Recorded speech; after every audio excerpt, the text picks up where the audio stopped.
Stuart Holtby. I enjoy talking to technology providers, managed service providers. Stuart is out of Canada. His father had an accounting shop, a CPA shop. And back in the late 80s, there was demand of these new things called PCs and what are they going to do? So his father gave Stuart some work, and eventually Stuart broke off and started doing network support. He did some programming, very similar to my startup. I didn't come from an accounting firm, but I did a lot of programming back then and computer support, PC support, and finally, eventually turned into recurring revenue into the managed service provider model, similar to Stuart. He's decided he's got a very procedural mind, and he's got a product called Get in Sync that he used internally that really shows departments how they should interconnect with each other, not only at the small to medium business, but all the way up to mid-enterprise. And the platform helps those team members work better cohesively together. So he's been testing it internally for 3 or 4 years, and now he's brought it out to the public. He's part of the ConnectWise Pitch It program, which is his incubator for vendors that have services or products for MSPs. Really great conversation, and his view on discipline. He uses a word that I haven't heard in a while. Just a simple 4-letter word, one syllable, that really defines what discipline is to him. Great conversation with Stuart Holtby. Thanks for listening. Hi, I'm Joey Pinz, and here's my 45-second introduction. After starting my business in the 90s, I started developing poor habits of eating in my diet because of working way too much. Before you know it, I found myself 340 pounds. The doctor told me if I don't lose the weight, I'm not going to see my daughter graduate. Took the next 7 months, lost 130 pounds. People think there's some secret. Ask me, how'd you lose that weight? Like there's some secret. There is no secret. How'd I lose the weight? Just one word: discipline. I've had other successes in life, and I attribute them all to discipline. Now, I'm not the king of discipline, but I believe that it can help all of us. Friends, colleagues convinced me to start a podcast. The podcast mission: how do we better ourselves and society? I talk to interesting people in health, fitness, sport, wellness, business, technology, science, art, and culture. And I eventually ask them how discipline plays a role in their life. Podcast vision: growth through learning from others. So I will be having conversations with a lot of the coaches and the finalists from 2023, and just kind of talking about them a little bit and their solution in some future podcasts. We want to make kind of an introduction to that as well. Yes, absolutely. So yeah, like I said, as the years progress, more people are getting involved, and then back to these vendors looking for a way to create a name for themselves with consistency. They need people like you, which is why I'm so thrilled that you're willing to work with me and work with us on this. So you're going to be you've graciously accepted to host these, and I appreciate that. Where you'll interview all our contestants. You're also going to interview last year's head coaches, last year's judges, last year's finalists. So you're doing all that. And I think it's important, for if you're a vendor and you're watching these, take note of this and how you get more involved. Watch the program. Watch what these men and women are all doing with us, because they're doing a lot. That's how you grow your business. If you're an MSP, watch these things. Get to know who people are, and then inquire, because you're all looking to have stack alignment, and you're all looking for credible and reputable businesses. We're vetting them out for you. We're putting them on display for you. Watch them, ask questions, find out, do your due diligence. Don't wait until IT Nation Connect to see you like at a booth and then buy 5 or 6 different technologies that you don't need. So 2024 Pitch It, ConnectWise Pitch It. What's new and exciting about it? Oh my Lord. So for those that have not followed any of this, I took over the Pitch It program 2 years ago, and we've had such great success, with like really great success. And went from, it's become one of the most predominant programs in the space now. Matter of fact, I was doing some research the other day, and about 5 or 6 other pitching things have spun off from mine and from ConnectWise Pitch It with other people that are running it. So it's great to see, because I think it's the thing about Pitch It is it's all about innovation. It's all about being daring and willing to do things, right? As an entrepreneur, it's a scary situation. You have to be ignorantly optimistic, and you have to be willing to maybe fail a lot more than you'll succeed, and you have to have very thick skin, but you always have to be innovative and creative. So it's nice to see that this has spun off into other groups that have started doing it, because I think the hardest challenge for most startup vendors is getting their name out there, right? Getting people to know that they exist. And the reality of it is you can't just be there one time. You have to show consistency. You have to be in there for the long haul for the partners to really be able to, for you to establish credibility, right? Because there's been plenty of fly-by-night businesses that have came out big and gone in 6 months. And for partners, their whole business is built around these vendors, these products. So they're making lifelong business decisions off of these. So, so it's great, it's exciting, but back to the program itself, it's jumped leaps and bounds. It went from being just a competition where they picked a few people, a few really good product companies to pitch at live at IT Nation Connect, to where we turn into an accelerated incubator program it's a season. It's literally a competitive season now at this point. And went from 5 or 7 or maybe even 10 vendors that are involved until they narrowed down to 3. To 2 years ago was 18. Last year was 26. Wow. And we had way more applications than that. That was just the ones that we thought were the best fit.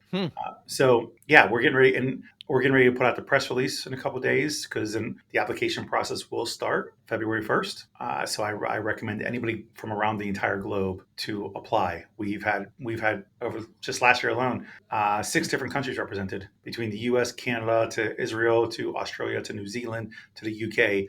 They all involved in this competition. Very, very excited to use Stuart Holtby. Thank you so much for your time. Buongiorno. Buongiorno. You were in Italy for 3 weeks. Yeah, well, actually, a little longer. I was there from the 1st of August through to yesterday. Just got back. Wow. Yeah. Where in Italy?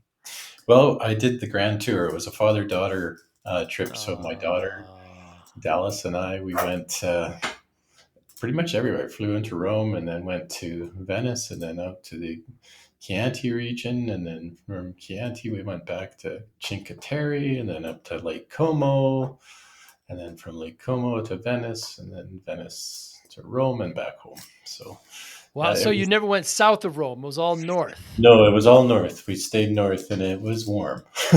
But August. I loved it. Yeah, the Italian people are, I spent a lot of time there as a kid. My father's an immigrant. And when people go, I always give them 3 pieces of advice. I wonder if what you think of this. The first piece is always ask the police where they eat. Everybody else gets paid. Taxi drivers, everybody gets paid to push you at places. The cops will be honest with you. 2, if the restaurant menu is in English, keep moving. Keep moving. You prefer an Italian, even better if it's on a chalkboard, then it's even fresh in Italian. And lastly, the wine in the carafe is oftentimes better and less expensive than anything in a bottle. Thoughts? I believe 100% what you're saying. I always would look for the the big menu that was in 4 different languages and keep moving, or the guy that's out front the restaurant trying to entice you to come in. Right, to come keep in, moving. It's like, and the gelato too, you've got to be very careful. The gelato is piled high and it looks like, big mess. Keep moving. There's some really good tips, and you always want to watch for where the locals are eating, right? Not the tourists, right? So Alice and I, we were called travelers, not tourists, by one of the people that we met up with. So I thought that was fitting because, we got off the beaten trail. So. Interesting, a traveler versus a tourist. Tourists will just kind of soak up resources and not appreciate, whereas travelers will kind of soak it in a bit. Exactly, and travelers are more keen on, not doing like the Disneyland stuff, right? But buying local, getting to the the local beaches and trying to all things local. Kind of like you said, get away from that tourist trappy stuff. Yeah, very well. And it's hard because sometimes you want to do the main events, right? Like you still want to see the Coliseum, and you've got right Leaning Tower of Pisa. Yeah, you want to see these things. Yeah. What do you think of the Coliseum? The Coliseum was a little disappointing, only because, I get it. I don't know how else they would do it. But it was, it's kind of like the Hunger Games. There was a lot of people, and it was a bit of a crush. but we were fortunate because we went with a tour group, and had we not, I think we would have been even more disappointed. But yeah, it's just a little bit overrun by people. Right. But the forum, the grounds afterwards was actually pretty spectacular. That's always so. If you go to the Coliseum, you definitely want to do the forum after and walk through. The ticket gets you into those things too. So yeah, the forum was so, cool. yeah, And Florence. loved Florence. Did the Duomo and the whole thing, and we went into Statue David and the Academia, all of that kind of stuff. Marco Polo Gallery, loved it.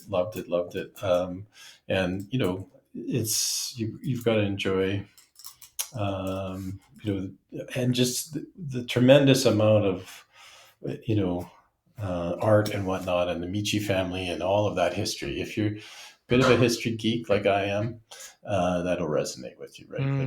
And so, and what, and where Leonardo da Vinci came out of, and all of that kind of really cool stuff, right? Like, so, and so where's your hometown? You said, obviously you're from Italy, or? My father's from Caserta, which is south of Rome, north of Naples. He's from that area. Yeah. But my grandmother, after the war, took them up to the southern area of Switzerland, which is Lugano, which is all Italian speaking. So I would land in Milan as a child, go up to Lugano, spend some time there in southern Switzerland, northern Italy, and then take the train all the way down to where they were.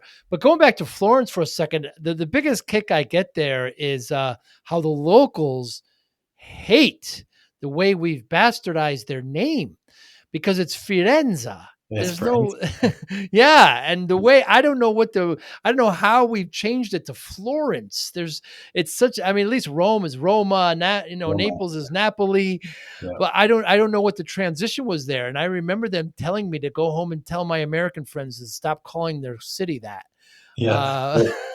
And just to kind of confuse the tourists even more, all the trains go to Florence. That's right. They even say Firenze. So if you're trying to figure out how to get to Florence on a train map, you're not going to find it. Absolutely. But yeah, no, it's, I wish Canada and the US would take a page out of the way they travel there, because, I'm on a train that's doing 300 kilometers an hour. That's right. It's moving. It is moving. Yes. It's smoking. And you don't get that clickety clack or anything. Right. You're on air kind of thing. And that's the way to go. I know that, of course, we've got such more territory to cover, but I thought it was brilliant the way we didn't rent a car or anything. We just moved around. So it was awesome. Yeah. The rest of the world does train correctly. That's for sure. And the food, you did a lot of walking. How did you like Venice? Venice is great. I actually really loved Rome, as well, because the two neighborhoods there, and I'm going to butcher their names, but Treveste or whatever. That was a great neighborhood, very kind of more local, very party-ish. And I know I bastardized the name, but yeah, no. So Rome was great. I enjoyed every part of it. Lake Como was wonderful. We went sailing on Lake Como. Highly recommend that. Beautiful. There just isn't, we did one trip, but I think we did 7 travels, because the different regions and stuff, and everything's so different, right? So, but yeah, it's really special. Lots of variety. It's funny because there's sort of rivalry between various different regions, in terms of who makes the best pizza, who has the best pasta, and that kind of thing. So that's fun to be part of. Yeah, and they'll get upset with you, if you take sides, and each, specialize in a certain thing. They used to be very different city-states, but I guess we do the same thing here with Chicago pizza and New York pizza in the States. We kind of talk about, I don't know, hot dogs and things like that, but it's you don't eat pizza with a fork. That's right. You fold it. Yeah. But in Chicago, they don't. Yeah. So I guess it's similar, but, I haven't been back since the pandemic. I definitely need to go back.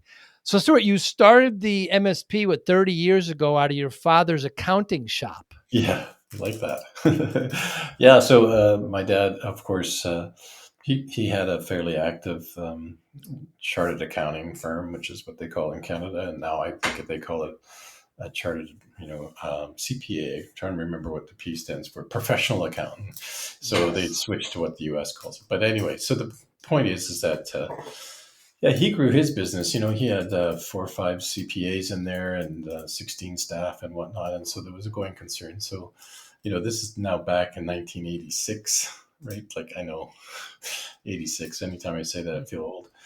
But this long before the internet and cell phones and whatnot, and he had a System 36, and then all of a sudden this PC started showing up, right? And that's how we got started, was automating my father's accounting customers. So we grew the practice out of that. That was that takes me back a bit. So 1986, QuickBooks wasn't even around. So was he doing? no, Was he no, doing? it's ACPAC. It's called ACPAC. ACPAC. Yeah. And Lotus 123 was around. Oh yeah. I used to. Yeah. Don't get me started. Yeah, that's Lotus 123. Big 8-inch floppy disks, whole 9 yards. Yeah, we used to have Cato, which was a microcomputer as well, and the Integra, which was another HP product. Yeah, I go back a ways. But then, of course, the PC, the IBM PC and DOS, and you never looked back from there, right? Sort of thing. Yeah. So, and then you were considered like a rock star if you could network 2 of them together and share. So I graduated high school in 86, and 84, 85, we had TRS 80s, which were Texas Instruments, I believe. Yeah, the Trash 80. Trash 80s, yes. Yeah, then I kind of got schooled on the Commodore 64. Yes. Yeah, they had a type of BASIC that you could program with, and yeah, I actually programmed T4 slips. T4 slips is like the tax slip that you need for tax. So for my father's, and then wrote a program for the teachers club to like as a kid. Wow. Pet computers. Anyway, yeah. Now we're really going back and reminiscing. Fascinating, yeah. And then so from there, you ended up doing an audit for one of your father's clients, and they started asking for a little bit more than what you were asking for. Yeah. So essentially, what ends up happening is we started getting more and more deep into the various different accounting systems. Of course, back then everything was very vertical. You didn't have these, like you mentioned, QuickBooks. You didn't have these versatile softwares. And so when you talked to a doctor, you had a doctor software package. And when you talked to a lawyer, you had a lawyer trust keeping package. And when you blah, blah, blah. And so we had a number of different software that ran specific accounting pieces. And so that was kind of the branch out. And then, of course, ACPAC and whatnot. And now it's called Sage 300. Anyway, the point is that eventually we grew to the point where we were putting payrolls through and whatnot, and being very reliant on the computers and the networks. And then, kind of got into the IT side of it by happenstance, right? So you got a payroll, has to be done by Friday. The computer system can't get a hold of the guys that need to fix it, blah, blah, blah. So you fixed it, yeah. And so that's how we kind of got into the biz. And so eventually, people were saying, well, can't you do it all and take it all under your wing, so to speak. And so that's where, and then by, by 1989 or so, my father said, hey, you got to move out. I don't want all these boxes all over the place and open computers in my accounting office. And, he's trying to, do taxes, and he's got customers coming and going. So yeah, we moved out on our own in 89. So started, they didn't call it an MSP then, of course. No. Yeah. Kind of PC support, PC repair. Yeah, then you probably got into white boxes. Reseller. Yeah. We started building our own. We became a compact dealer. I don't know if anyone remembers those, but and it's just grew from there. But yeah, we built some computers. It's kind of laughable. You think of Dell and that kind of stuff. I mean, he just really marketed it properly. We were all sort of building our own computers and whatnot. But yeah, no, it grew from there, and we took on a number of large clients, and never looked back. So. Dell really wiped out the whole white box industry. When you could order everything online like that on their website and get it in a few days, Yeah. I mean, it was really tough for the white box Yeah, manufacturers to take over. like I say, we got into it kind of begrudgingly, and I was kind of happy to stay out of it as it started to mature. And I think a lot of people who are listening to this would agree that you don't make a lot off of any of the hardware. Right. Back in the days when we first started, of course, when I was with Northwest Digital, this is before I moved in with my father's office and all that kind of stuff. You could actually sell a computer, make 40%, and then you would sell them a maintenance agreement, kind of thing. And they'd pay you $2,000 a year to maintain it. You'd go in and blow the dust off it once in a while, right? So, but yeah, it's totally different economics now. So. Different model. And you were also still doing some application development, or what we call programming back then. Yeah. We always have been because every business has some specific need. Obviously, there's from time to time you're going to need some customizations, particularly on the accounting side. So we would always what we call front ends. We would help the so you're working with an oil maintenance company, for example, and they have specific requirements on how they're going to record time or record the maintenance they're doing on certain well jacks and so forth. So you're not going to find an off-the-shelf accounting system that's going to help them. So you would write a front end and leave the back end stuff, of course, the nuts and bolts of GL, AR, AP, all the accounting stuff. To act back and to those larger systems, but then write the front end so that you can customize the input of all that information. And so that's what we would do, and that's kind of continue to do that even today. Sort of help organizations customize, get that front end piece done. It's much easier today, of course, than it ever was back then. With all of the cloud and whatnot. And so you eventually turned into a recurring revenue model? We grew to that. As weird as it is, we sort of stumbled upon that way back because we were trying to finance things. And I always said, like, it's a zero-sum game to sit around and wait for the phone to ring. If you have a problem, I answer it, I bill you. You're both losing. So the best thing is not to have a problem and not to ring my phone, right? So I'm accountable to maintain it so it doesn't go down and you don't suffer the downtime. So what we came up with back then was we called it Support Plus. And it started off kind of silly. You paid us a chunk up front of a block of hours. And then, of course, eventually that didn't scale worth beans. So then we moved it into this monthly reoccurring charge, right? So, but again, we didn't call it MSP back then. So it wasn't until I think we started really kind of getting out of that managed stuff that we sold that piece off later on that they started actually calling it managed services.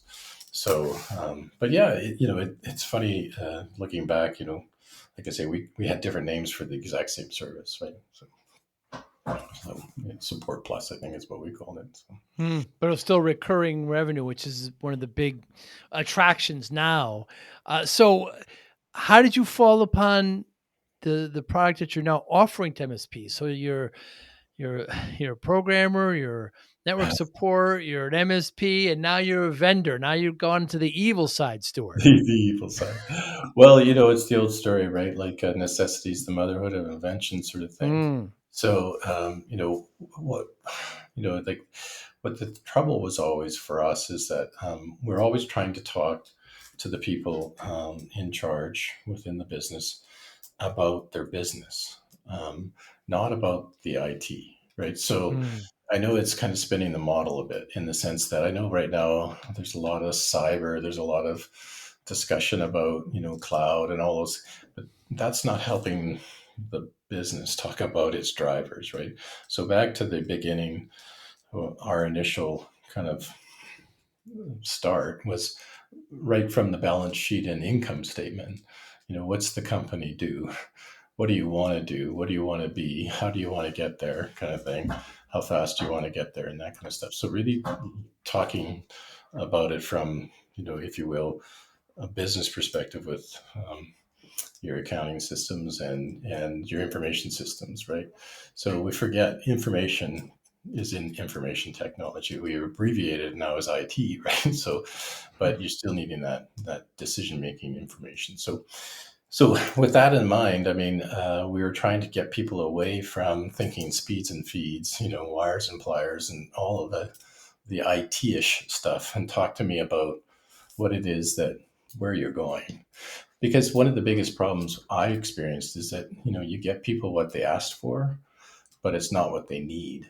And often you haven't done the needs assessment enough. So then you end up getting them the system they asked for, but because you haven't done the due diligence, then, you end up getting blamed. You end up owning it because if it doesn't work, right? And, often they get that disappointment and they remember you because you helped them get what they asked for. So it's really that dad talk, I guess I call it. The idea behind it is really sitting down and talking to them about, well, really, do you think you just read this in a magazine that you got off on an airplane? Do you really think you need that? Like, why? Where are you going? Let's have that kind of discussion. So that's where it's a long-winded answer, Joe, but that's where it came from, is that concept of helping them map out their strategy. And then, of course, I call it it's kind of like an also ran. Yeah, you're going to need IT. Name me a process nowadays that isn't automated in one way or another. There isn't such a thing, right? Everything's automated. So you're going to need it, but what are you planning to do? What problem are we solving with it? You used the term treasure map. Yeah. So, one person asked me, I think it was an investor. So, can you just explain it to me like I'm a 5-year-old? Yeah. And I'm like, yeah, the way Get in Sync works is essentially all businesses are siloed off often. You'll have marketing, you'll have sales, you have accounting, HR, and so forth. And, if to Get in Sync, which is the name of the product, you really have to kind of think about it like there's a big treasure map, but it's kind of hidden around the organization, like an Easter egg hunt.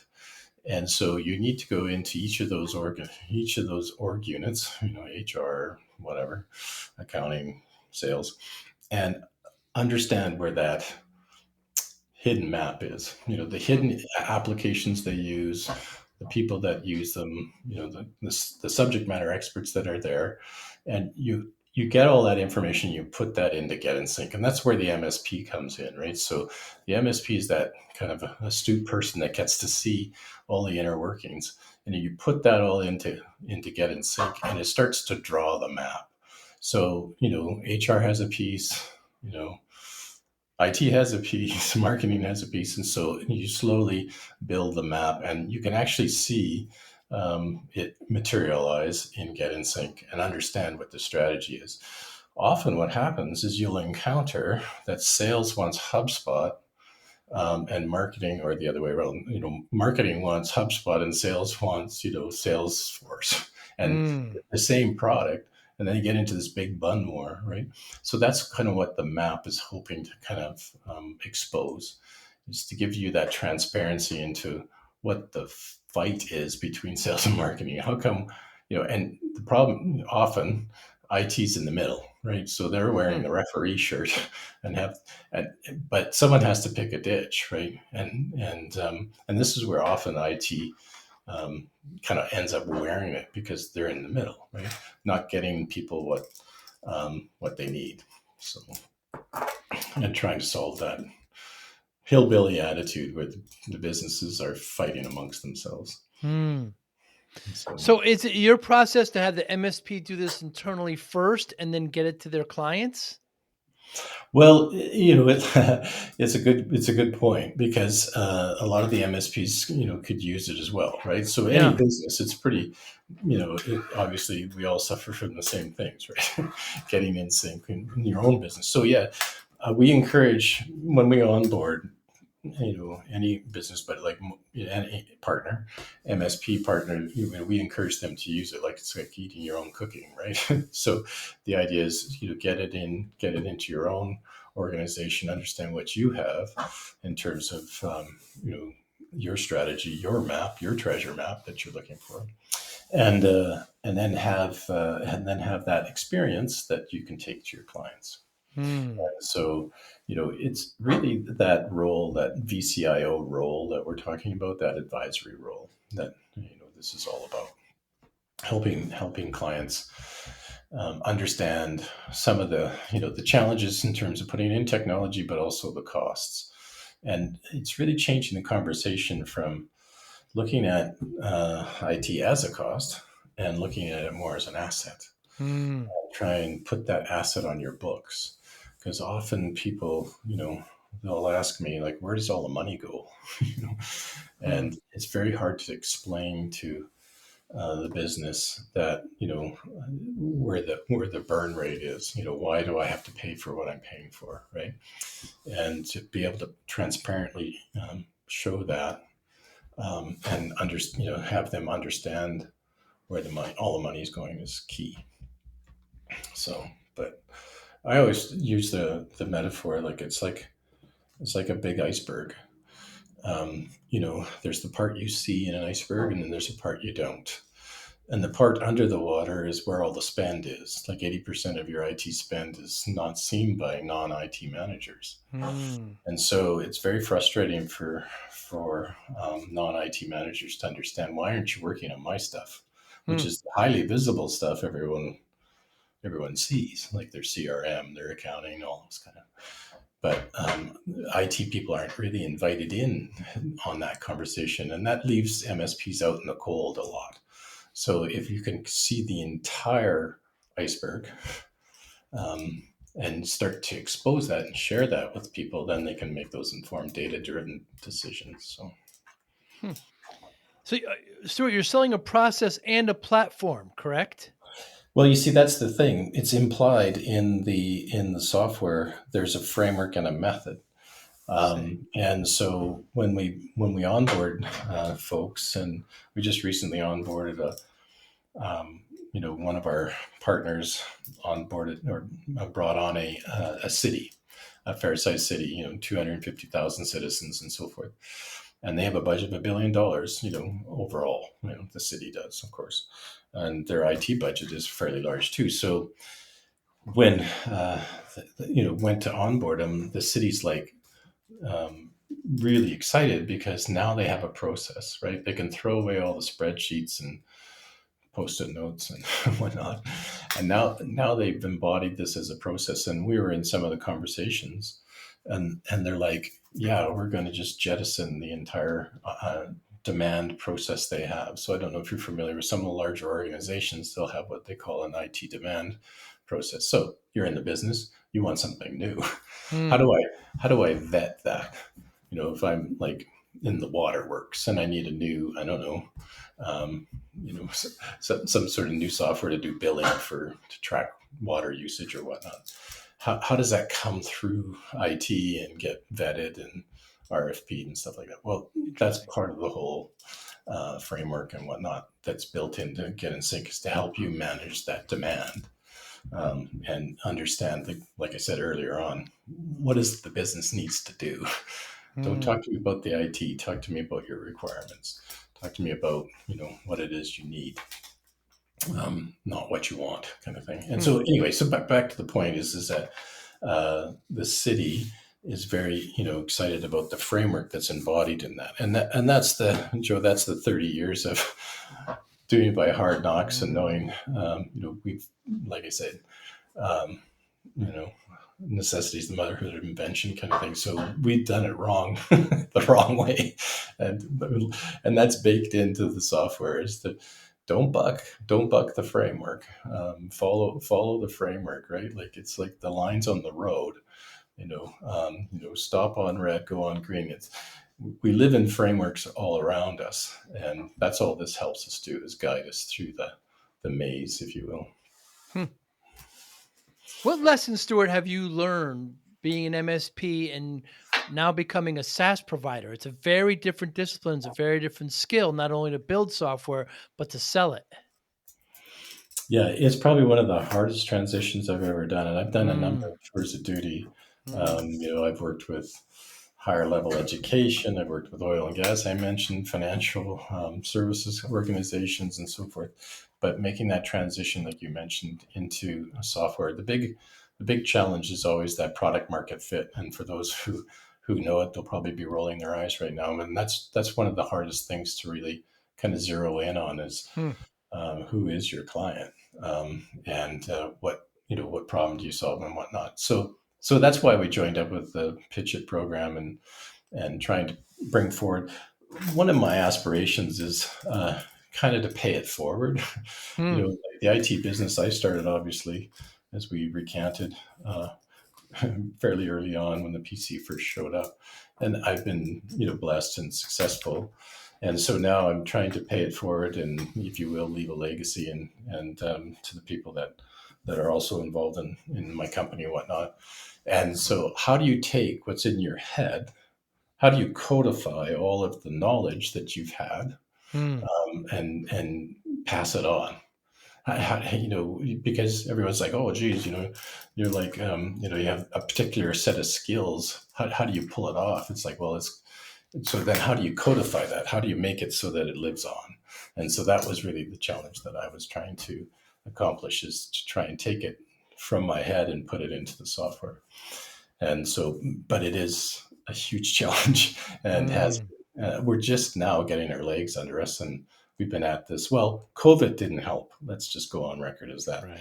That slowed us down. That threw out a few anchors, but we've been at this for over 4 years now, and we're just getting on the launch pad, if you will, and lighting it up. It's getting through all the beta testers and learning from them, learning from your customers, having to make a pivot, understanding what works and what doesn't work.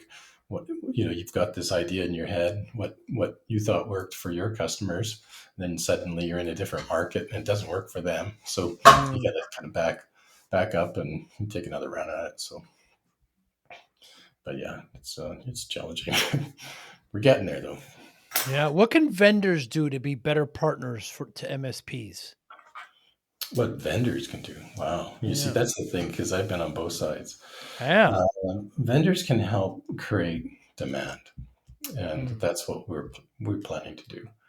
So when I say, we have a partner in Florida and whatnot, we're helping to create demand for the product for Get in Sync.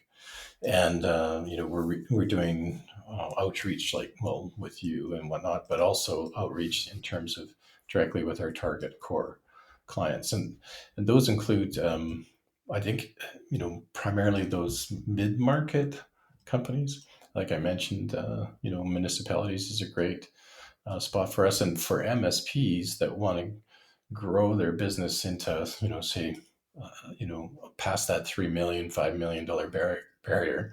This is what really offers them, is to actually have the conversation with and do co-managed services, work side by side with other internal IT departments, because right now there's such a demand for services, and obviously IT is such a specialized field, and if you can actually develop a model whereby you can offer co-managed services, this is where Get in Sync really shines, because now you're helping the internal IT guys, and you can take on a little more of the strategic work with and maybe also get some of the work as you get more intimate with those organizations. They'll start to give you some of that other, maybe tier 2 help desk type stuff that they'll need help with. So yeah, that's kind of the focus anyway, is co-managed right now in those mid-market companies that already have 2 or 3 IT guys internally. Yeah, that's a very interesting market. A lot of MSPs don't follow that as well, Stuart. They want to be the complete outsource, but for like you said, when you go up to the mid-level, mid-enterprise, they already have IT co-managed. We had a lot of co-managed clients with my MSP, and it worked out really well. Some didn't want to handle level 1 tickets, some didn't want to handle level 3 tickets, or one particular area, just support there, and they just outsourced to the MSP. It's very viable and quite lucrative. It is very lucrative, and I'm not sure. When I talk to some, like you mentioned, there seems to be that, no, we're going to be the end to end, and they see the internal guys as a pain in the ass, right, sort of thing, PETA factor. And I get that, but I think if you manage it in the way that, Get in Sync helps you manage it, it takes the nervousness away from the IT department.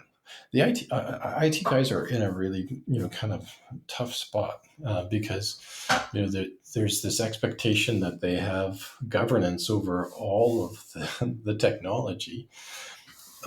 They end up wearing the goat horns, because really it has to be the business that makes a lot of those decisions.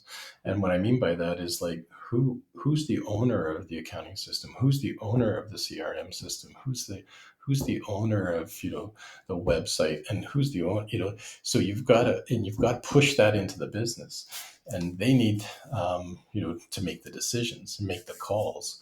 So again, you have to have that dad talk. And our framework helps you do that and so often IT guys are a little, I would say, not confident when they go into the boardroom, to be able to have those tough conversations with the business leaders and tell them, like, hey, we're stuck. You guys are fighting over, two different CRM systems. Someone has to get up and speak into the mic, so like I say, it's that kind of thinking that really needs, we do a disservice by trying to hide those things from management, and they need to take that role on more. So they can't say, oh, that's just IT stuff, and try to shrug it off, so.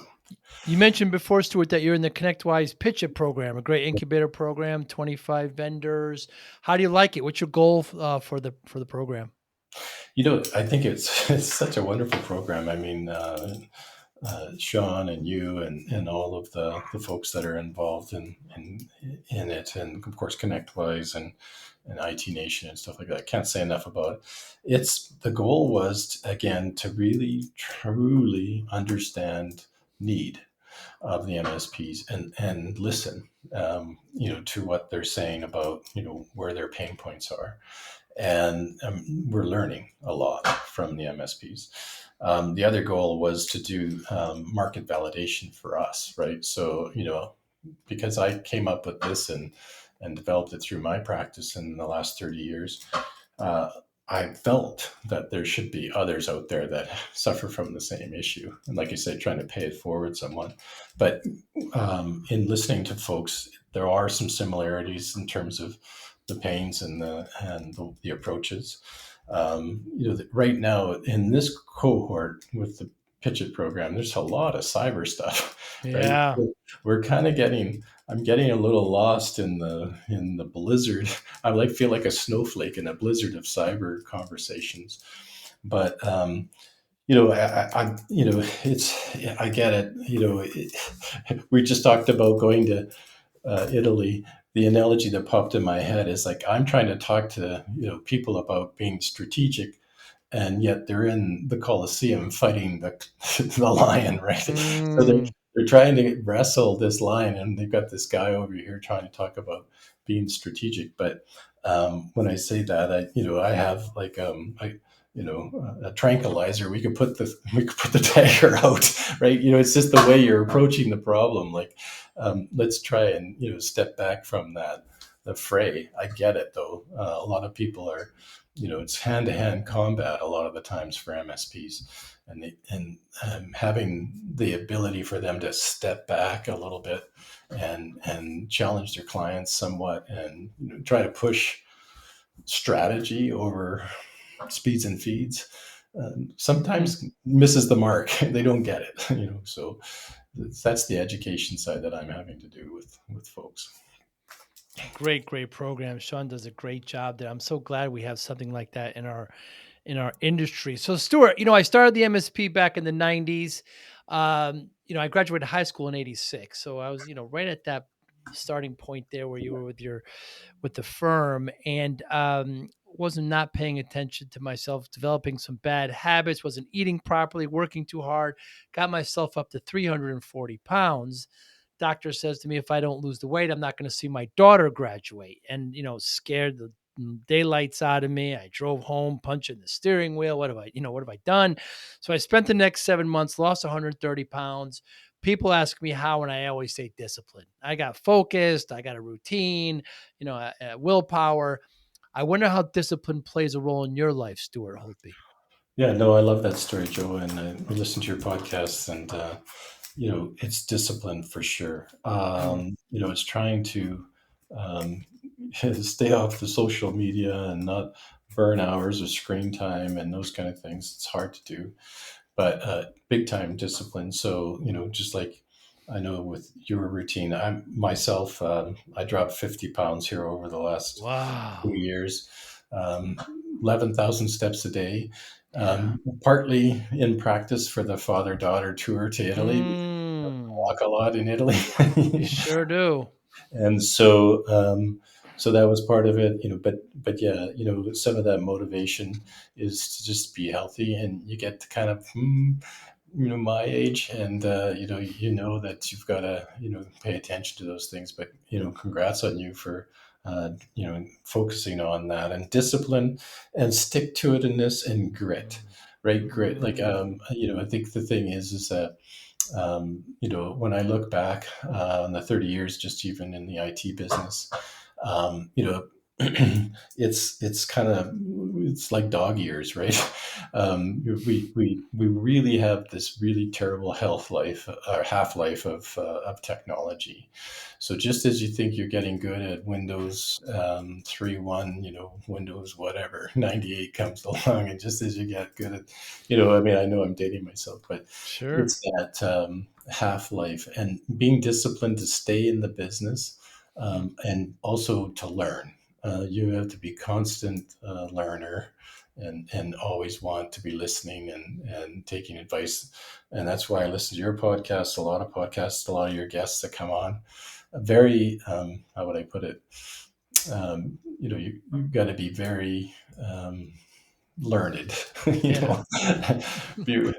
got to be able to, and sometimes it's not for the faint of heart, right? I know, particularly, getting up at 5 a.m. and then putting on the AirPods and getting out on your runners and walking 11,000, listening to the podcasts and keeping up with all of the stuff. It's, grit. Lots of grit. Yeah, grit. That's wonderful. It's a wonderful synonym, Stuart. What motivates you? What motivates me? Well, like I mentioned it earlier, I just want to pay it forward. I also, it's always so much fun to have a purpose, to try and, help other organizations get unstuck. And like, I think IT has a really enviable position to be able to see all the moving parts of an organization. I used to joke, people said, what business are you in? I'm like, I'm in everyone else's business because I have to automate it. So, you learn so much in IT. And so what motivates me, like I say, is putting together the puzzle so that you can fix it. And being able to get that, I mentioned earlier, the treasure map, being able to understand the intricacies of why something, what on the surface looks like it's pretty easy, but underneath it's very complex, underneath that iceberg, right, sort of thing. So you've really got to focus on helping people, and I think if your heart's in the right place, the wallet and all the other stuff follows. So given that motivation, how do you measure success? Yeah, it's interesting. The measurement's always tough. We've always talked about, obviously, the NPS ratings and how you make people recommend you, and that kind of stuff. So those are key ones. But really, just having the ability to have the success that other people will say about you. It's the old story. Just getting that referenceable clients, is really rewarding, and so that's how we measure it. It's just that whole NPS score and those kind of things. So, very cool. Stuart, so excited! I appreciate your time today. Anybody listening, how can they get in touch with you? Yeah, obviously you can head on over to the Get in Sync website. It's getinsync.ca, and it's spelt just like it sounds. So, uh, and what I would recommend too is if you're on LinkedIn or whatnot, look me up. It's Stuart with a U, Stuart Holtby, Holtby on LinkedIn, and we'll connect there and we can chat. Feel free to link me in there, and we'll connect. Get in sync, sync.ca. We'll make sure to put it in the show notes along with your LinkedIn. Stuart, such a great time. I look forward to seeing you in Orlando and catching up a little bit more. Yeah, big time. I'm really excited for that, and we'll see where all the contestants end up. But there is a really good crop this year of folks, and I'm looking forward to catching up with everyone in Orlando for sure. It sure is. Stuart, you be well. Take care. Thank you for listening and or viewing Joey Pinz Disciple Conversations. Please share this episode with one or two of your friends who you think may benefit from the episode. Our website, www.joeypinz.com. There you'll find lots of resources and you could join our mailing list. Please follow us on all our social media, Instagram, Twitter, and Facebook. Podcast information, the video version of our podcast is on YouTube. Please subscribe. Audio is on all major podcasting platforms. Please follow them. And if you like it, please consider giving 5-star rating. Would really appreciate that. Thank you again for listening or watching Joey Pinz Disciple Conversations.